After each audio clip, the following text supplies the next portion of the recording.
Sigurado na ang re-election bid ni US President Joe Biden sa November elections. Ito'y matapos makuha ng American Chief Executive ang nominasyon para muli maging standard bearer ng Democratic Party. Naabot ni Biden ang required number ng delegates na 1,968 kasunod ng pagkapanalo sa primary election sa Georgia ngayong araw. Sa inilabas na pahayag ni President Biden, sinabi nito na may mas malinaw na pagpipilian ng mga botante sa pagitan ng pagtataguyod ng demokrasya o hayaang masira ito.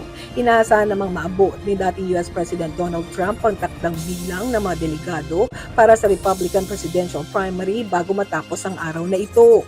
Bunsod nito ay tiyak ang muling paghaharap sa presidential general election sa November 5 nila Biden at Trump.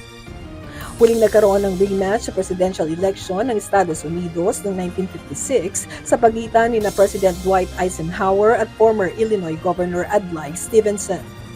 Lynn Perez para sa UNTV News and Rescue. Diyos ang aming sandigan, serbisyo publiko ang aming pinahahalagahan.